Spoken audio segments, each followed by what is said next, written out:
This is Dolynny TV, guys. A big welcome back to NHL 17 here on the channel. Today, the Seattle Thunderbirds franchise mode in NHL 17. Like I said, we're 20 games through the season. Things not looking good, not looking well in Seattle. We are 4 points back of a wild card spot, but we really need to start turning things around quickly, let me tell you. So, okay, that is where the danger lies, is how quickly we have to turn things around. And we'll go look at the stats for the players. I showed you guys the stats last game, but of course some of you didn't tune in because it was a live stream, and I don't blame you. Live streams sometimes not your guys' thing, so that's totally understandable. Ethan Bear and Otten Bright, the defensive leaders, and then you got Barzell and Colzer with the points up front. Liljegren, the only other guy with 10 points. So out of our 5 top point scorers, 3 of them are defensemen. So our back end really getting it done. Front end not really getting it done at all, and I don't know why. It's a mystery to me. We have a very strong first line, and they just aren't performing. So let's get Elijah Brown back down there on the 4th line, where he's done fairly well, and maybe we need to take a look at the special teams power play. You see Mullinen, maybe we need to get Colzer up there, and we need to get Mullinen back up there, but I think that's it. And you see Hyman's on there, and nowhere is Mr. Liljegren, so that could be another falter of our defense, with Liljegren not getting out there. So Liljegren, get in there, Ottenbright and Liljegren and Hyman and Bear. That should be a very strong 2 power play units, and I think that's where I believe we're going to cash in a little bit more this episode, is if we have our power play units going a little bit stronger. Mullinen up because he's doing better than Ormsby, who only has 3 assists. And Newells has a goal and 3 assists, whereas Vulcan has 5 goals and an assist. So it seems to all work out. And I mean, Wedman's also in for an injury. So keep all that in mind, and let's go one game, and then let's go simulate another game and see what we can do. That was a 5-0 loss against Portland Winterhawks. So a disappointment. Wyatt Bear back, ready to play. So we have to make the decision now. I know some of you guys might be upset at me if I take out Wyatt Bear, but I mean, Wedman's only had a goal and an assist as well, so we absolutely can take out Wedman for Wyatt Bear, because you see Bear here, he has an assist, but he's also only had 20 shots, so keep in mind, and we should be good to go. Wyatt Bear has been injured, so of course, I knew I brought him in too early. I thought giving them that 1 day would be enough. Unfortunately, it wasn't. So Wedman will have to draw back in, and you know what, let's actually go see if we can find anyone else other than Wedman to fill in. We've got Carpendale and Briscoe, and then you've got Wedman as our best option, and you know what, I guess we'll go with Wedman again. Wedman's had a goal and an assist this year, so we'll stick to our guns and shut out in back-to-back games. So it comes down to a showdown against Everett. And, I mean, this first period's got to be a strong period, or else we're going to be up Crap Creek really quick this year. And how about that? Ryan Gropp scores the first goal of the game, and we are up 1-0 after the first period of play on Connor Hart, I believe that is. And after the second period of play, Everett comes back and evens it up, and we are now sitting at a 1-1 game. So now it's a tough question of what do we do, and Juleson will score on Toth. I honestly can't figure out why Toth keeps ending up playing, but this is something we will fight the entire season, I am sure. 2-1 right now for the Everett Silvertips. We need a goal here in this next 5 minutes, but doesn't look like we're going to get it. Last seconds, nothing going, so Toth holds his ground, mind you, but unfortunately we still are taken for a loss. Toth makes 25 saves, Juleson has a goal, and we lose our 3rd straight.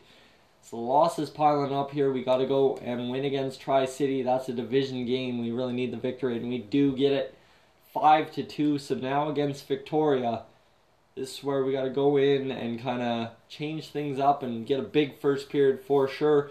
First period time, Strand gets the goal on Oathouse. That's quite the last name, Oathouse. 9-6 the shots, and come on now, boys, we got to go out there and get another big period Odia here in the second. How about that? A second goal, Matthew Barzal on outhouse, and Dimitru gets the goal for Victoria. So we have the lead going into the third period. It's a chance to keep this game at 2-1, and there's Ethan Bear scoring to make it 3-1, and then Folk makes it 3-2. So goals right back to back within 40 seconds of each other pretty much. And we are looking at a tight finish here in Seattle, 29-24 the shots for the Thunderbirds. And we walk away with the 3-2 victory. So we can't bury the empty netter, but that is fine by me as we are able to get it done. Matthew Barzal a goal and an assist, Strand a goal, and Ethan Bear a goal. So the boys who have stepped up so far this year get it done and step up again. 3-2 the victory, and now all of a sudden we're 10-12-2. 4 points back still, so we're struggling still, but we're starting to get momentum. 2 wins isn't exactly momentum, but it's closer than anything to momentum, right?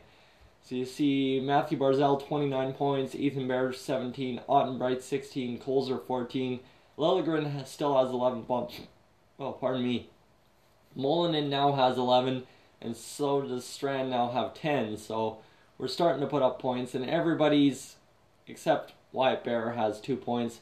Wedman, of course, is playing, and then you've got Ryan Harsh, who's played. But everyone who's played the full 24 has at least 3 points. So the goal scoring kind of spread out through 24 games. You don't often get everyone in with 24 points or 24 games with 3 points. So it is something to keep aware of. This team can score goals. We're just struggling to put up the goals at the correct time. So let's go get away from this Victoria game against Kamloops. We need a 3rd straight victory. Wyatt Bear back available to play.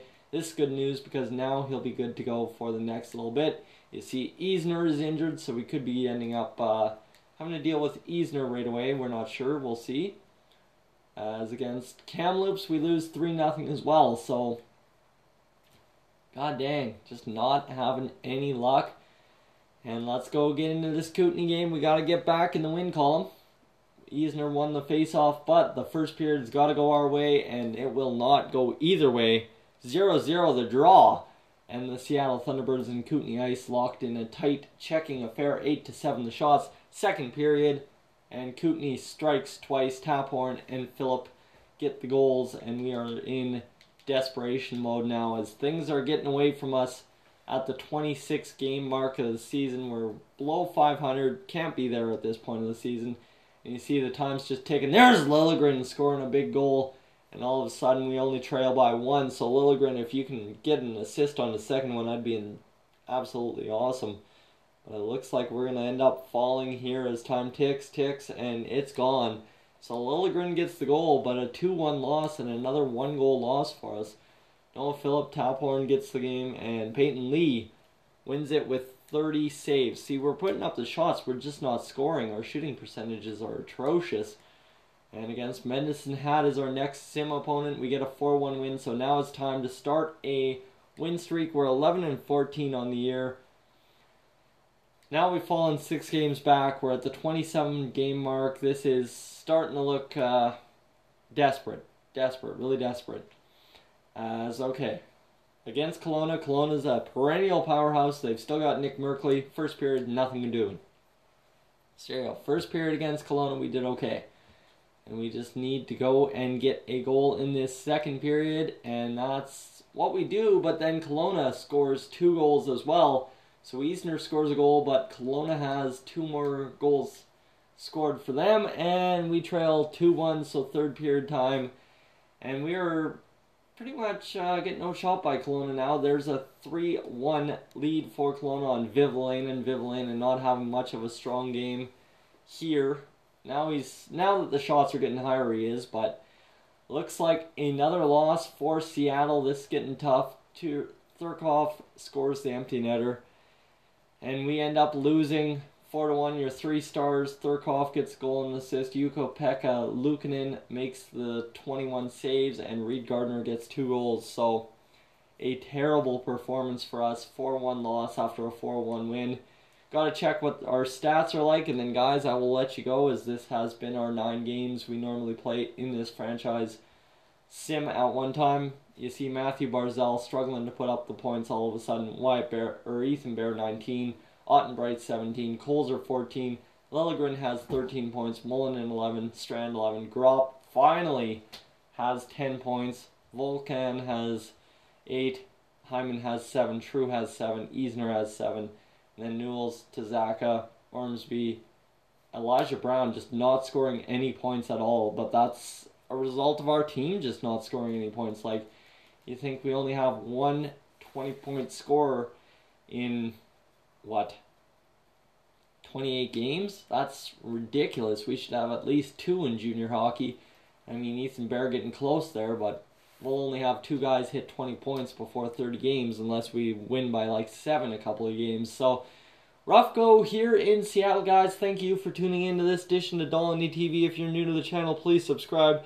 If not, leave a like, and I will catch you guys in the next one.